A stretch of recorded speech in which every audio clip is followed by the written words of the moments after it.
The dirt nap. 6 feet under. At peace, at rest. The last bow, which is my personal favorite.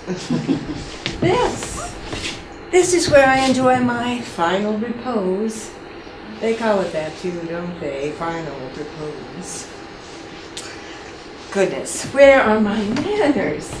Hello, my name is Helen Bonfils. So nice of you all to come and visit. I just don't get many visitors anymore. I hope you won't consider this rude, but would you excuse me for just a couple of moments? Get settled.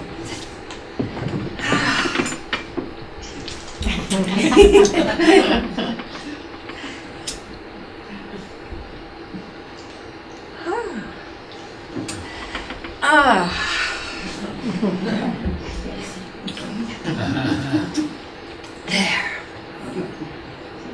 Uh-oh. Does this bother you? Truly, this is my one vice now. Not one that I enjoyed during my lifetime, as far as anyone knows. I was amazed that a gal could keep or pick up a vice or two after she kicks the bucket. And I am a gal who did. I suppose in some ways life is about vices, isn't it? Yes, but in a way, so is death. Atoning for vices, wrangling up new ones. Perhaps, just perhaps, death gives one the opportunity to come to understand what one's vices were while alive. For centuries, the Catholic Church, of which I am a part, neatly classified vices into what it called the 7 deadly sins. How deliciously dramatic, isn't it? Deadly sins. If these sins really are deadly, my father would have died 7 deaths in all. My father, Papa, really. Frederick Gilmer Bonfils. If anyone remembers Papa, they remember him as the man who started the Denver Post. Oh, he got into more brushes than I can count because of the Post. Brushes with the law, with attorneys, with nature. Brushes with colleagues and elected officials. That man would have gotten into a brush with a brush if he had ever bothered to pick one up. Folks who knew Papa and folks who knew me called me Papa's girl. And I was Papa's girl. More Papa's girl than was my older sister May. More Papa's girl than Mama's girl, that's for certain. But don't misconstrue. I loved Mother, and dearly so. But I adored Papa. I suppose, well, I rather believe that Papa's girl didn't fall too far from Papa. Perhaps in more ways than one might imagine, on the surface at least. You know, apples, trees, Papa, me. Actually, there were quite a number of men who played large roles in my life through the years. Oh, and one of them is with me here. Dear George. And of course there's Father Anderson and Monsignor Woodrich, or Father Woody, as most folks called him. Many people say it was Father Woody who best summed up my time here on earth, and did so quite succinctly. He said, "I've never met the equal of her. I call Helen Bonfils the greatest woman in the history of Denver, and she's totally forgotten." Well, I haven't done much, really. I always felt that I just lived in Papa's shadow. So, anyway. Do you wonder why I'm smoking and drinking in church?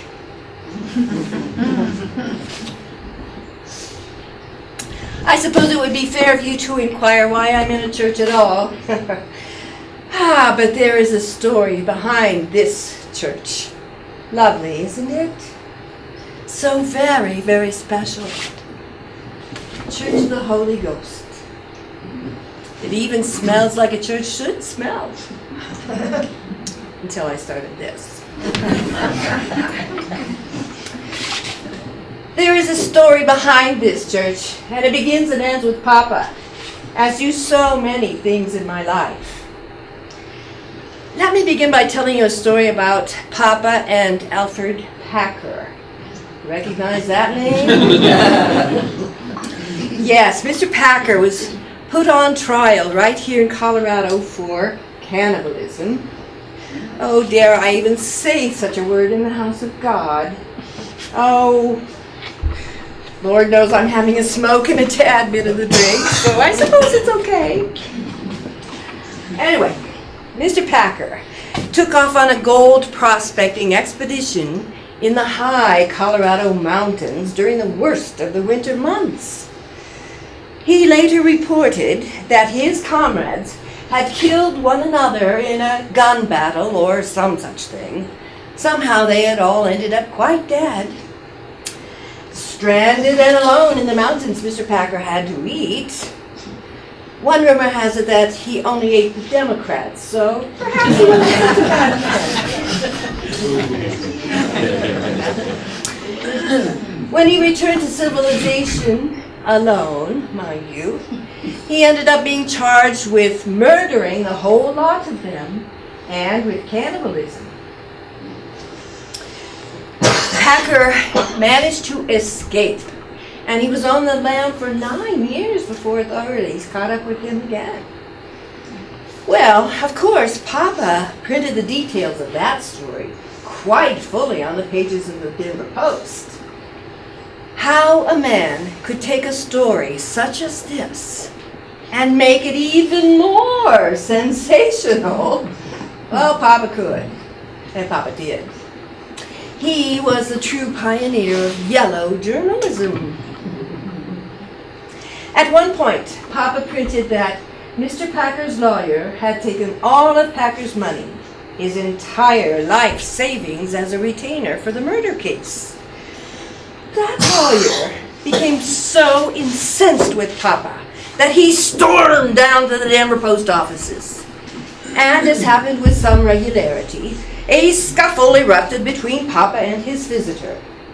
But this lawyer, he pulled out a pistol and he shot Papa twice in the buttocks.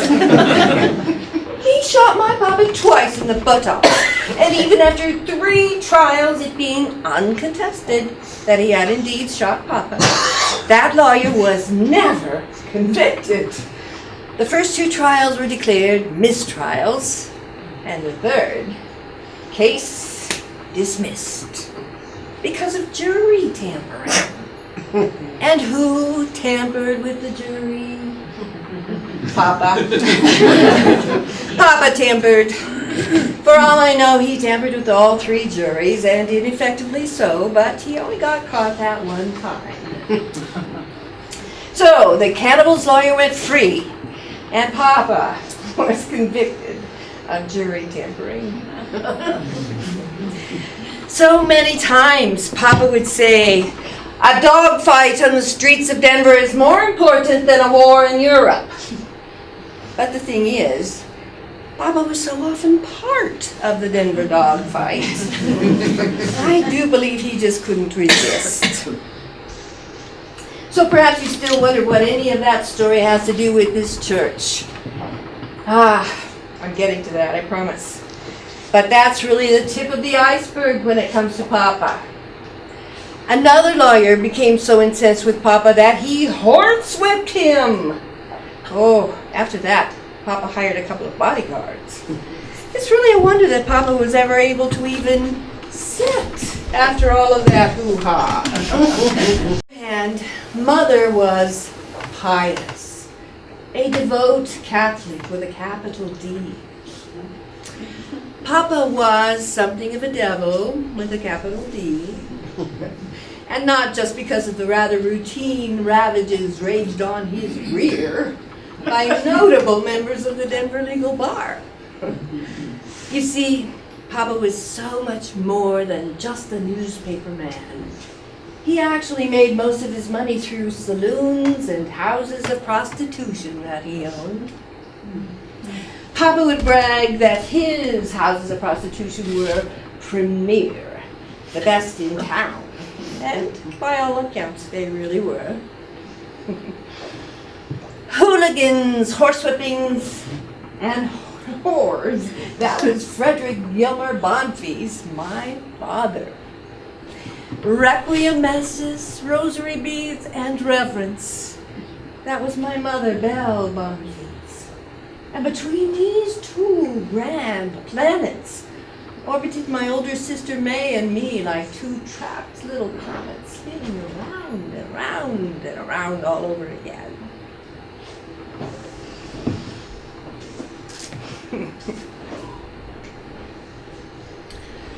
Papa's shenanigans were not only confined to roughhousing and being something of a scoundrel in Denver.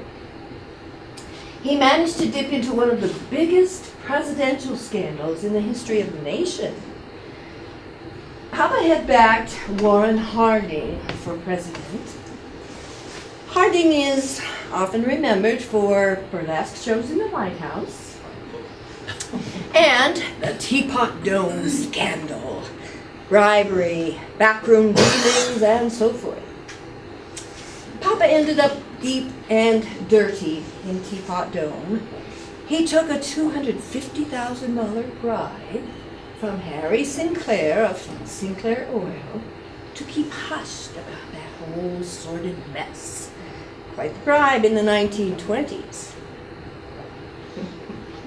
That Mr. Sinclair, he was bribing and hushing with a vengeance during Teapot Dome. But poor President Harding was traveling on the presidential yacht when he became fatally ill. A dispatch issued from that vessel stated that the president had been bitten by a vampire.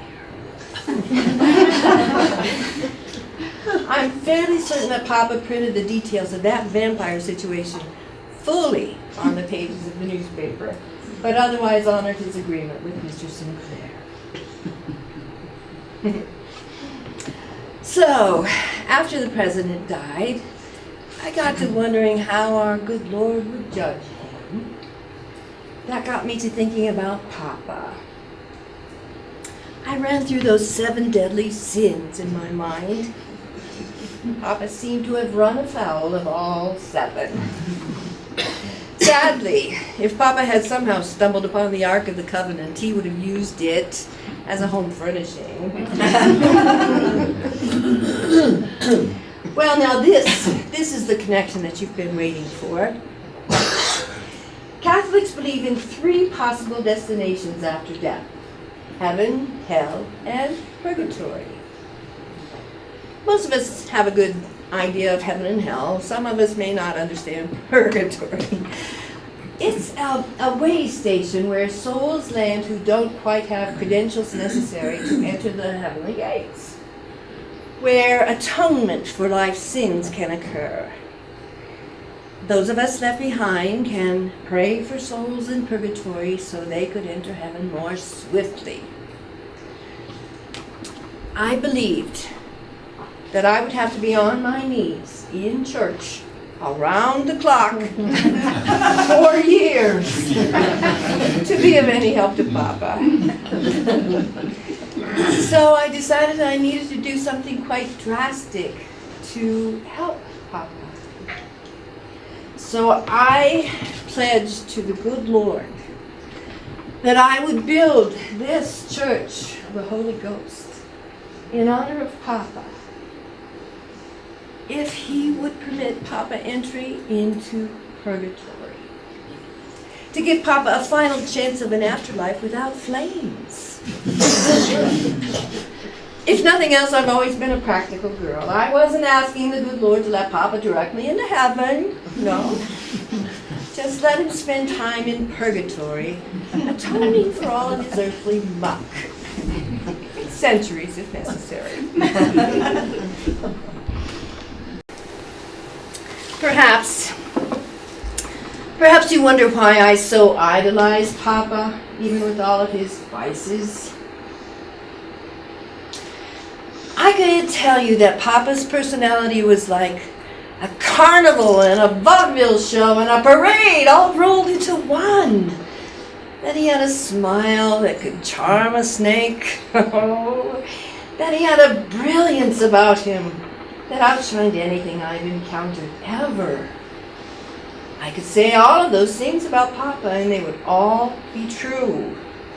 But that wouldn't explain why I so idolize Papa. But this story of Cedric Chambers does. Papa's Denver Post has engaged many young boys to hawk the newspapers on the street corners of Denver, even on the coldest days of the year. Cedric Chambers was one such boy. He was 7, 8 at best. I first connected with Cedric on Christmas Eve when I was just 10 years old. My family and I had been sitting in our nice, warm parlor, waiting for our Christmas Eve feast to be prepared. We enjoyed a fire in the fireplace and a lovely Christmas tree with many gifts. A maid entered the room and announced a telephone call for Papa. Mother grumbled about someone having the nerve to call on Christmas Eve. Well, Papa just left the room to take the call, and he returned in a few minutes and knelt down beside me, and he said, "Helen, we've business to tend to before dinner."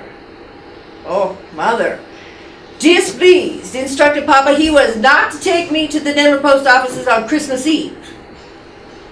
Papa just smiled at her with that majestic smile of his, and he took my hand.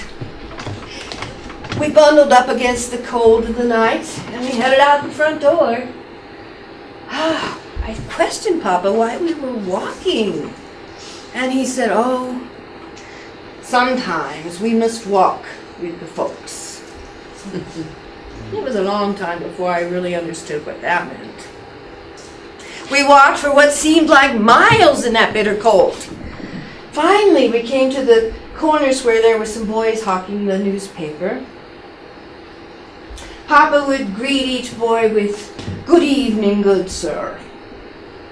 And then we came to the corner where Cedric was hollering out the headlines of the newspaper with the certainty of a king speaking to his people.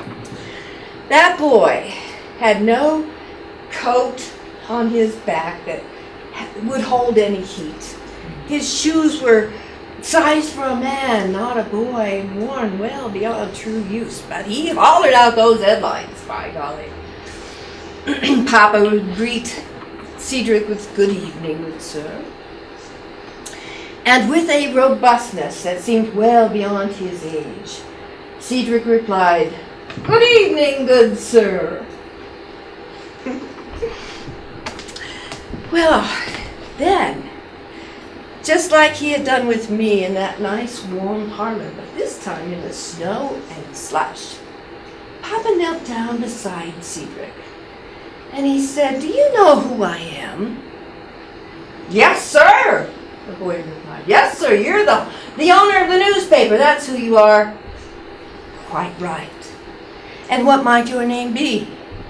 Well, of course, his name was Cedric Chambers. Papa introduced me to Cedric, and then he said to Cedric, he said, "I hear tell you've been working very hard. Is that correct?" "Yes, sir," the boy replied. "Oh, yes, sir." "Well then, because it's Christmas Eve and all, I think you should come home with Helen and me for a nice warm Christmas supper. How does that sound?" The boy protested that he had to finish selling his newspapers. Well, Papa pulled out a $20 bill to give to the boy, something I'm sure he had never before seen. He took those newspapers from Cedric and he handed them to me, and for a moment I thought Papa was expecting me to sell them. But no, he just took both of our hands and off we walked back to our home. Later that night, Papa explained to me that Cedric's own father had been killed a few years earlier in a railway accident. And after the father had been killed, Cedric's mother took to the drink. And on that Christmas Eve, she left a pub where she had been drinking for some time. She slipped in the slush of the roadway, directly into the path of an oncoming horse-drawn cart carrying garbage. And Cedric's mother was dead in just an instant. From that moment on, Cedric became a regular fixture in our home. Oh, he lived with a widowed woman, but he was so often a guest at our dinner table.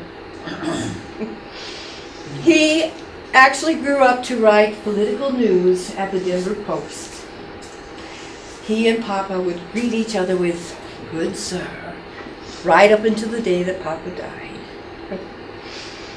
I do believe that I learned more on that Christmas Eve than on any other occasion in my life, and I learned it by watching Papa.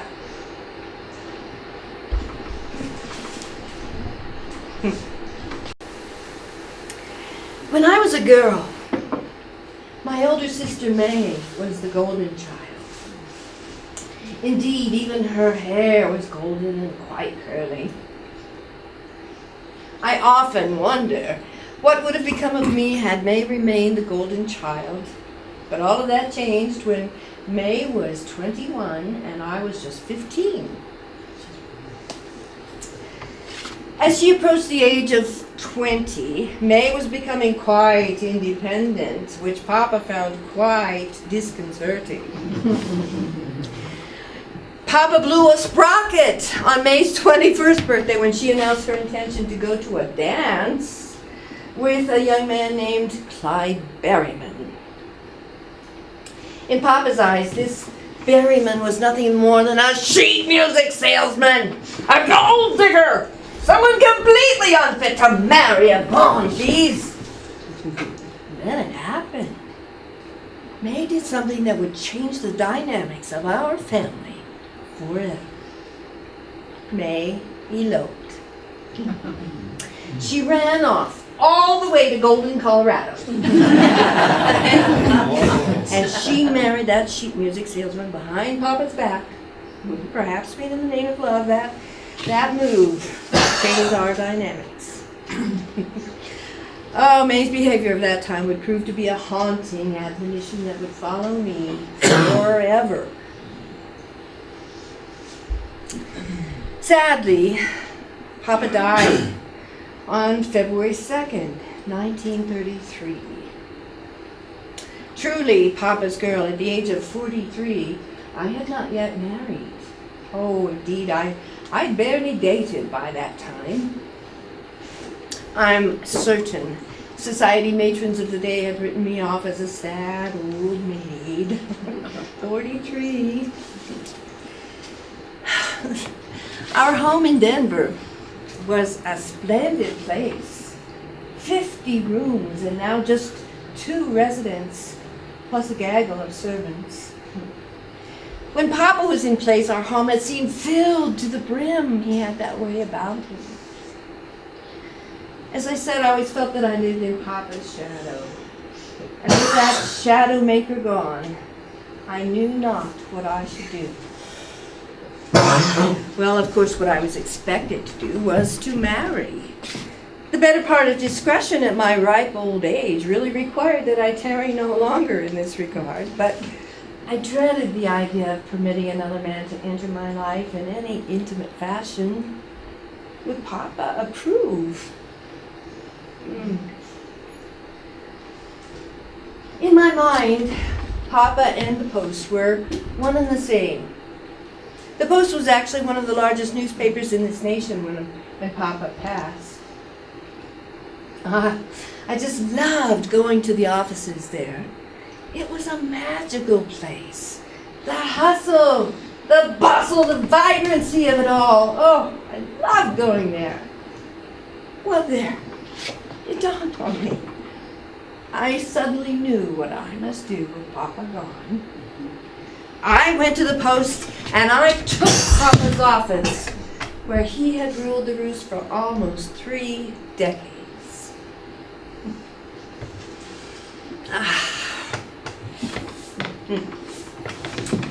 Catherine Graham.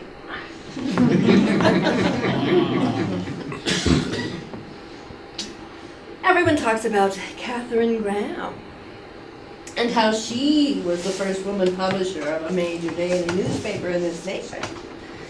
Well, apparently, the only thing we have in common is that we both moved into positions at newspapers when a man died. But the thing is, I became publisher of one of the largest dailies in this nation, larger than the Washington Post at the time, almost 30 years before Philip Graham broke down nervously and shot himself. Mrs. Graham, her newspaper, very involved in that whole Watergate affair with President Nixon. I believe she was too involved.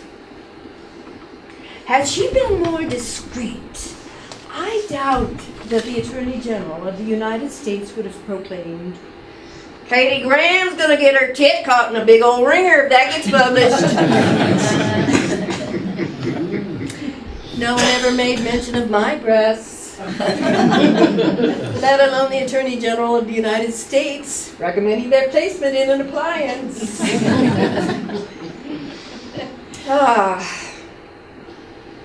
When I took Papa's office at the Post, I elected a different title than his for my role, one more appropriate to a woman who wandered into the workplace in the midst of the Depression. I made myself secretary of the company, a most suitable title for a well-bred gal in the 1930s. I controlled the whole affair of the newspaper. I was the first woman to truly control a large daily newspaper in this nation, but I did it quietly as the secretary. Most suitable title for a well-bred gal. But I dare one to find a scrap written about newspapers in this nation that notes that I was the first woman publisher.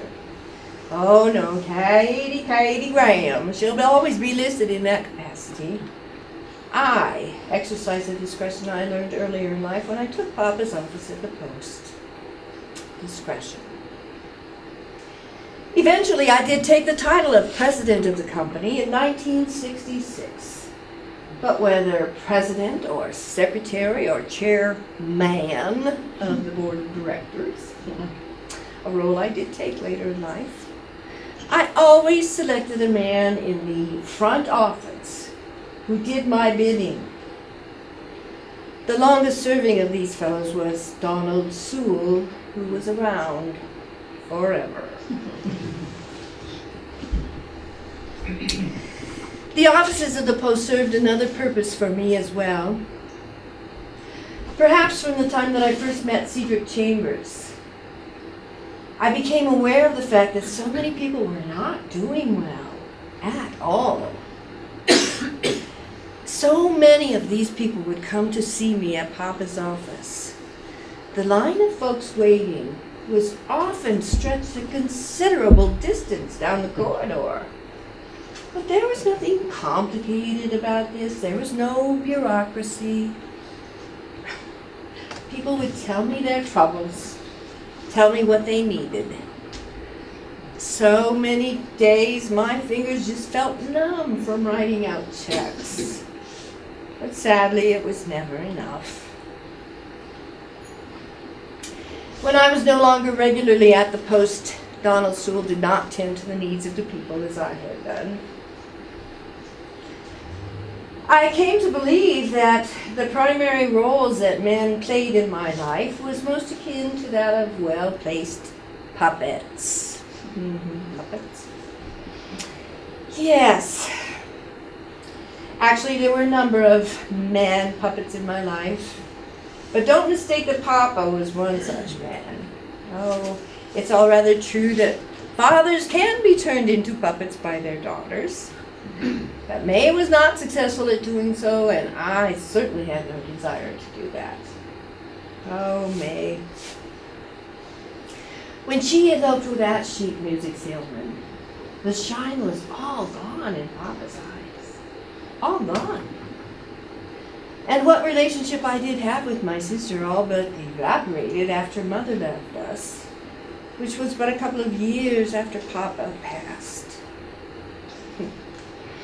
Oh, that day that Mother left us, I cannot even yet scribble that vision out of my mind. I still see Mother all crumpled up. We had a lovely circular staircase in our home in Denver. Just lovely. Mother was coming down that staircase one morning, as she and I did every morning. But that one morning she had a major coronary attack.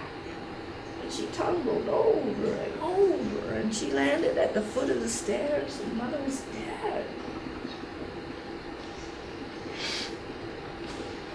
I honored Mother in 1943 by establishing the Helen Bonfils Memorial Blood Bank, which no longer carries her lovely name, but still serves a good purpose. In Mother's last will and testament, she awarded to me all of her shares of the Denver Post, thus giving me complete, controlling interest of the newspaper at the expense of my sister May.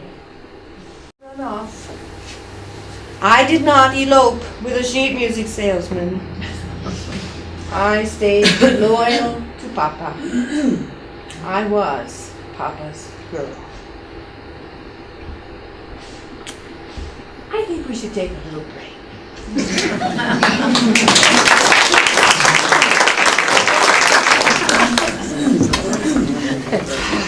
Now we get to the juicy part.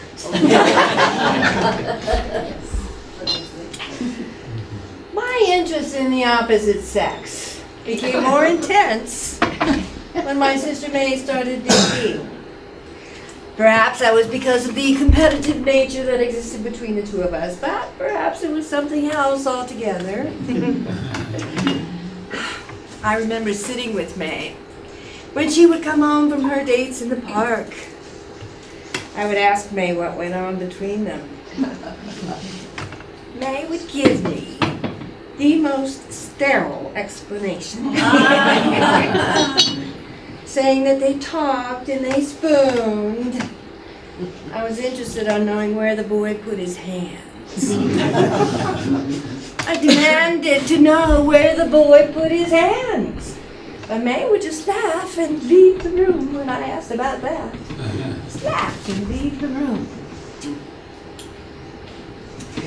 Well now, the marrying of homosexuals by women in show business, whether film or theater, became something of a recurring theme during the 30s, 40s, and 50s.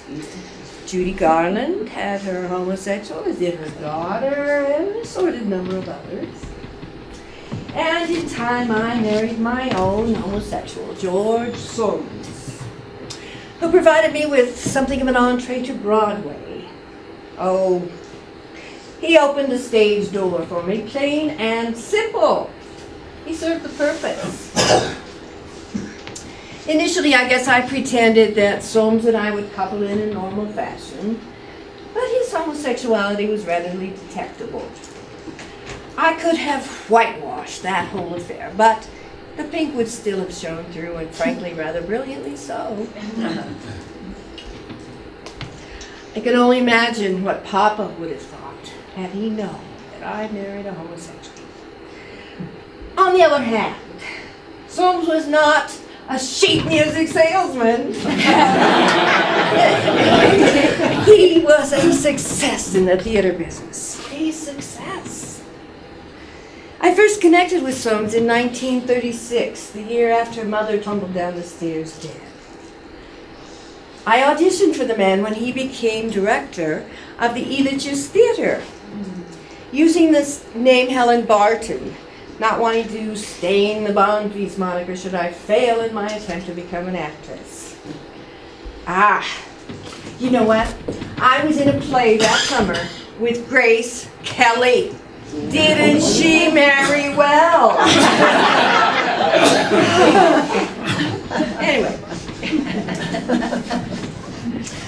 When told of my real name, it meant nothing to Soames, and I'd been at the helm of the post for a few years at that point. I invited Soames on our first date when I was nearly 50, and Soames was older still. Yes, I invited him. In retrospect, perhaps Soames and I actually spent that summer auditioning each other for future business.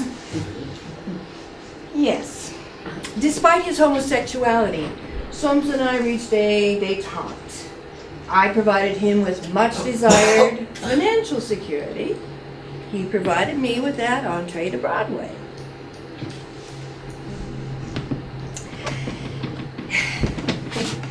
It was a practical and discreet arrangement, and a reliable one too, for the most part.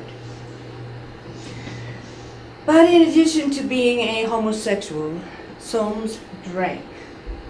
And most days the man was fully inebriated by noon. It was drink that eventually took Soames early in 1956.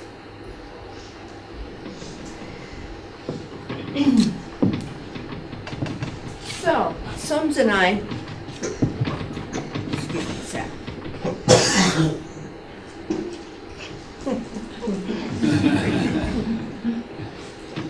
Yes. So, Soames and I married, and at this point I felt that it was necessary to marry a man puppet before putting him to use. It seems practical and proper, discreet. Yes. So we wed in the fall of '36, right after the close of the Elitch Theater season. Yes, and then Broadway. Yes, Broadway, a man's club when I first landed here. If folks were paying attention, and very few do, I would be credited with being the first woman producer of Broadway shows. The first. Thanks to Soames, of course.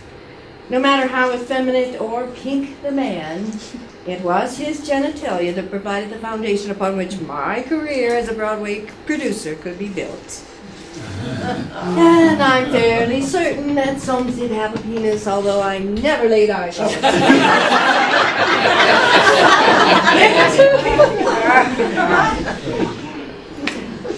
We left for New York directly after the close of the Elitch summer season. We rented the Little Theater on Broadway, more recently known as the Helen Hayes. My first foray as a Broadway producer was a show called Sunkissed, which was fairly well panned in Manhattan as fluff. And my next several shows didn't really fare much better.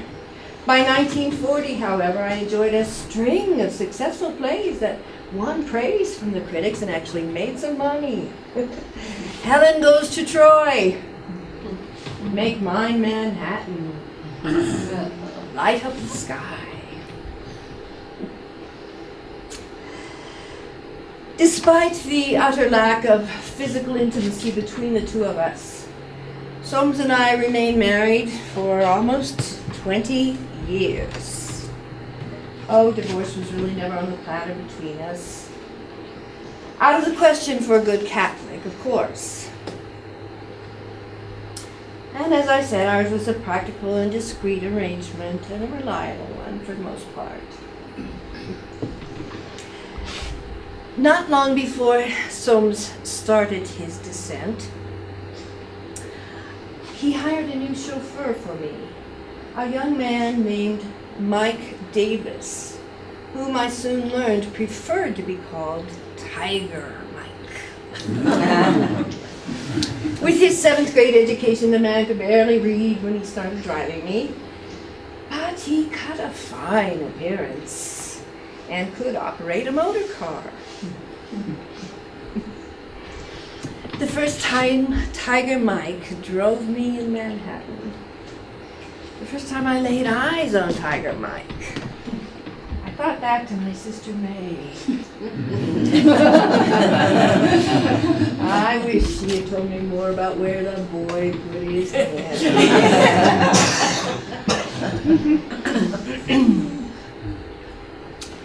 By the time Soames lay on his deathbed, I was in my late 60s. I had come to believe that men needed to be dusted a little before they could be touched. Not that touching Soames in any intimate fashion was ever an option over the course of our 20-year partnership.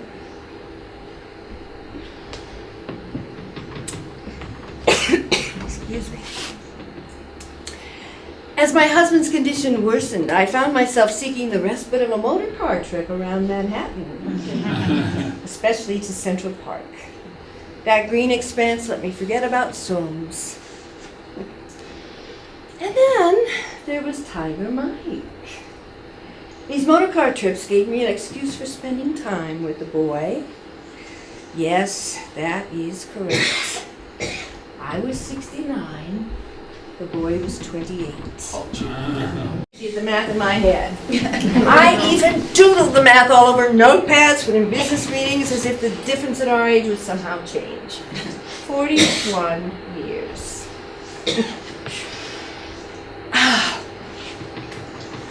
I started reading 41 pages of the Bible daily.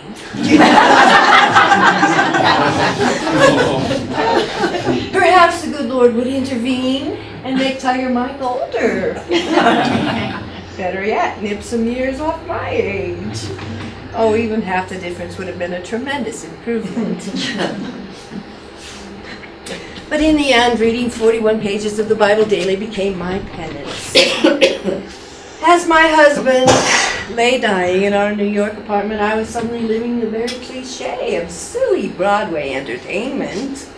Dandy husband near death, as the lady of the house works to bed the help. Undoubtedly, Tiger Mike would have thought nothing of deflowering an inexperienced girl, but an inexperienced gal on the verge of becoming a septuagenarian? Methinks that would have been a whole new kind of game for Tiger Mike.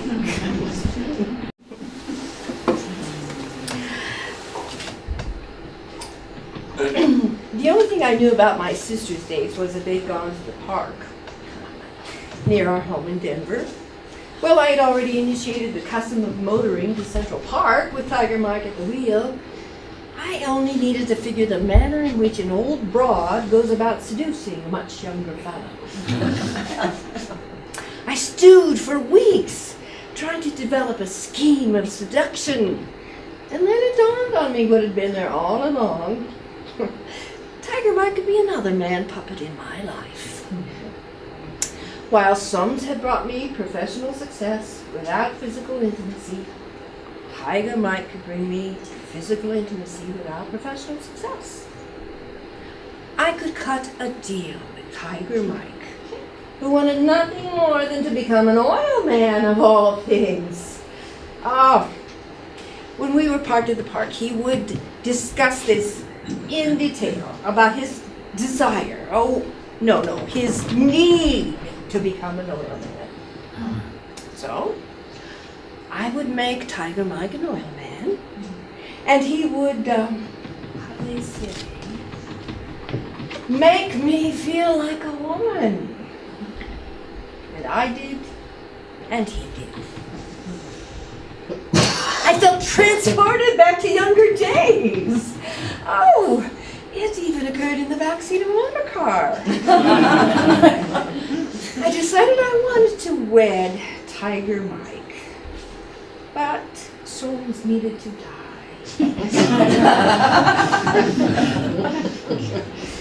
The He seemed quite alarmed when I went to confession for the first time after having relations with Tiger Mike. Despite the supposed privacy of the confession room, all pretense of anonymity blew through the pews when Father gasped, "Oh, Miss Helen." Yeah. Well, of course, I was a weekly penitent, and Father seemed to grow rather used to me coming in with the same old sin to confess. But after a time, he did say, "Oh, Miss Helen, this young man, this Tiger Mike, has become a vice." I explained to Father, in no uncertain terms, that I intended to marry Tiger Mike when the time was right. But first things first, I could not marry a chauffeur. On this, Tiger Mike and I actually agreed. But my time on Broadway, my time there gave me the experience I needed to cast a flesh and blood human being into almost any role imaginable. And so, by the time of our ceremony before Justice of the Peace, Tiger Mike, motor car driver, morphed into Mike Davis, oil man. I suppose it cost me something like $10 million to bring the chauffeur into an oil man. Oh, not everyone was on board with its coupling. More than a few of my associates concluded I was drunk when I coupled with Tiger Mike. Eventually, as a wildcatter, Mike Davis made something like $150 million in the oil business. And for me, the payoff was in gaining a real husband who touched me, at least for a while.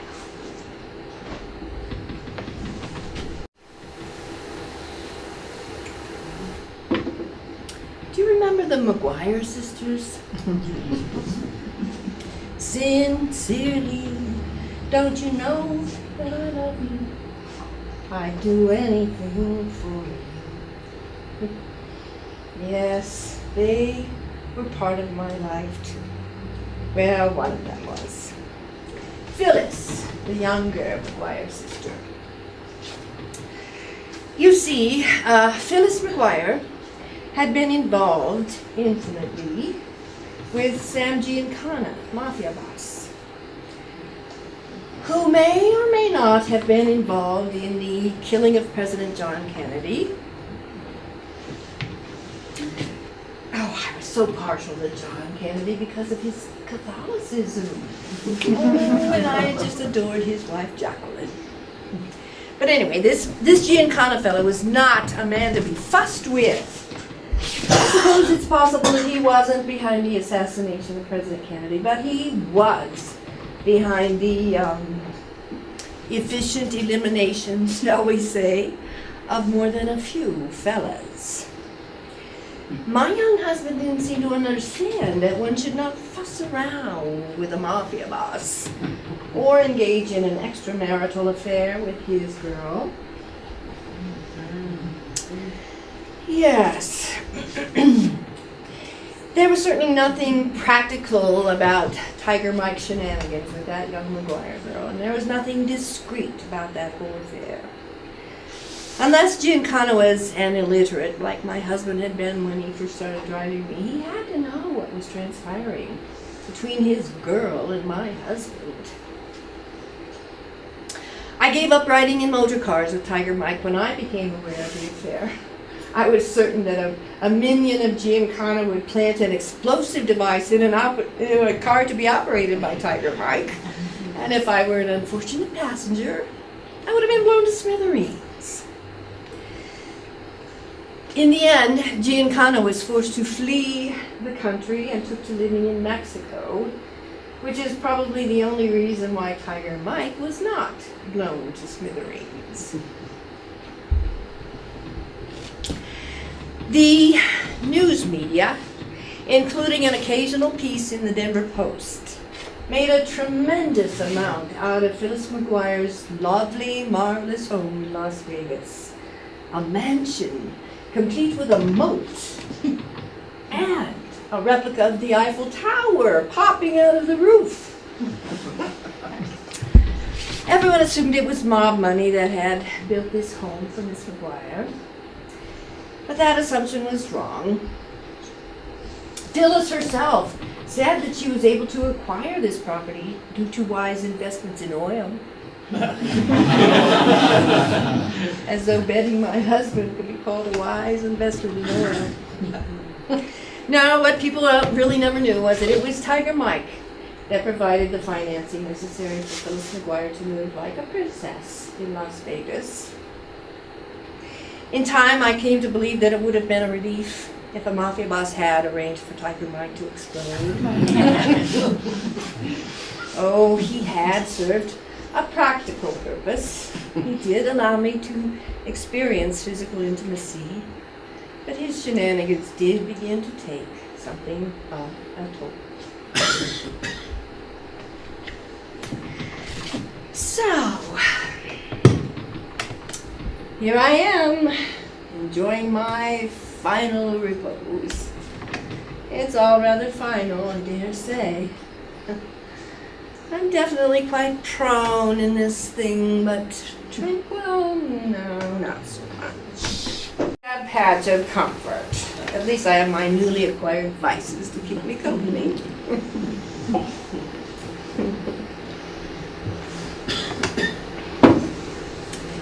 You wonder about it, don't you? About death? I did too when I was amongst you. I started wondering about it with the passing of Papa. I worried that Papa would not make the cut, whatever the cut may be. I always loved Papa. I always lived in Papa's shadow.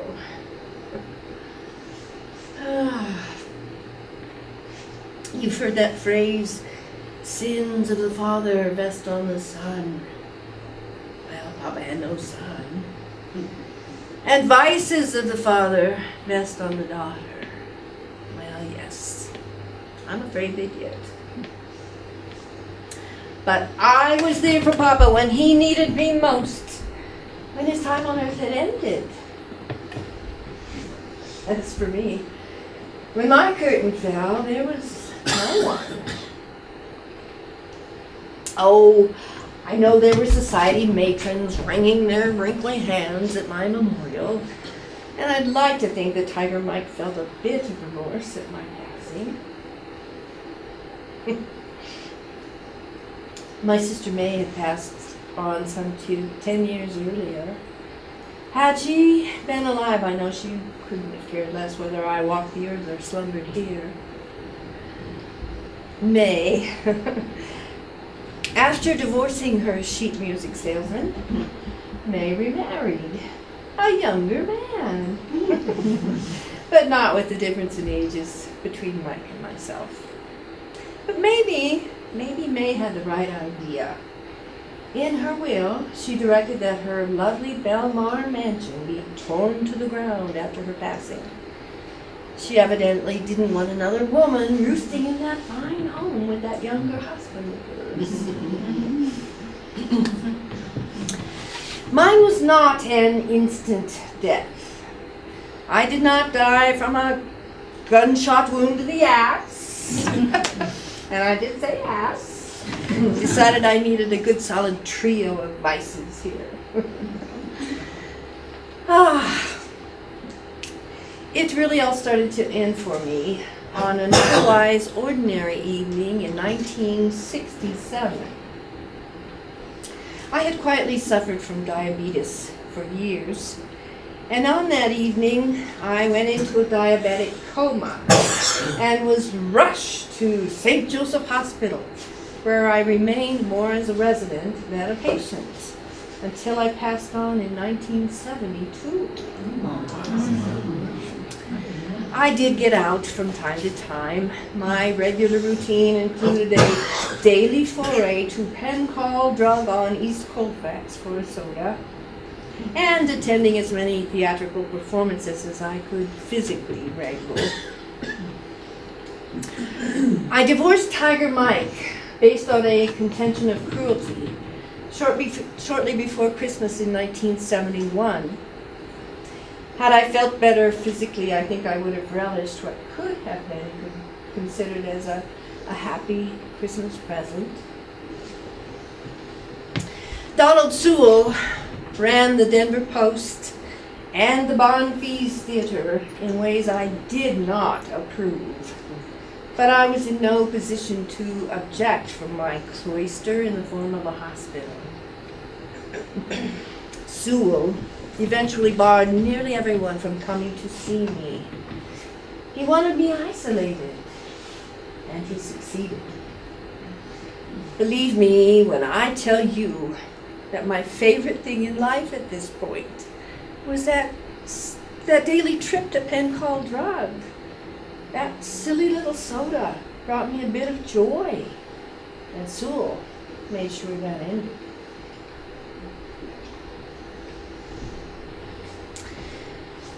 Oh, Sewell denied all of that, and did so until he breathed his own last breath at the ripe old age of 103. When my time on Earth finally ended, I wanted to be sure that I died on Denver Post time, so that our rival, the Rocky Mountain News, would not be able to carry the news of my death first. The news was published in the morning with a midnight deadline, and the Post was published in the evening. I died at 2:20 in the morning.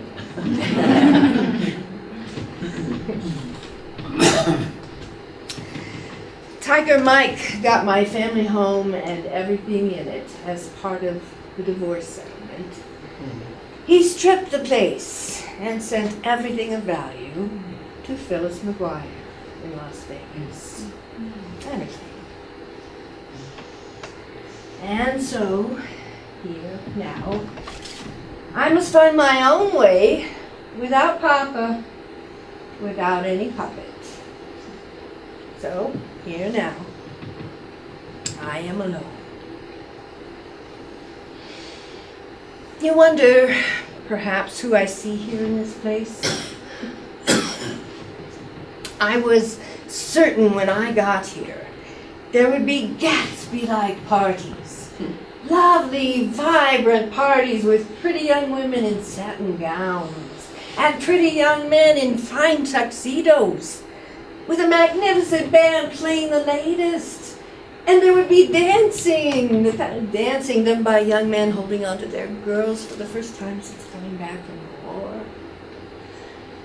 And as I lay dying, I was certain there would be a young man here for me, a lovely boy, pretty and kind, who would take me into his warm arms the moment I arrived, and we would dance, and we would dance.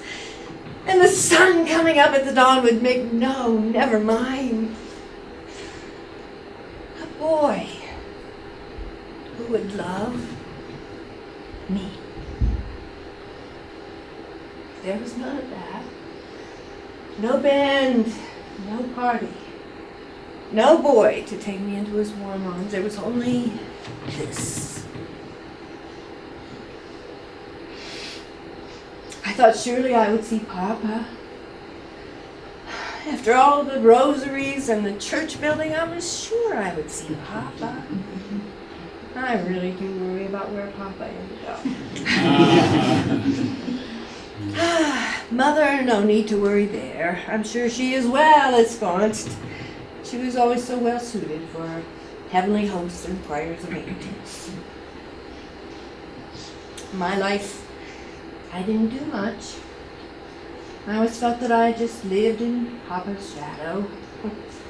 That's what I think my life was all about. And those shadows, they're still here. They are not Papa's shadows. These shadows are mine, all mine. And perhaps I am here until I make my own shadows go away.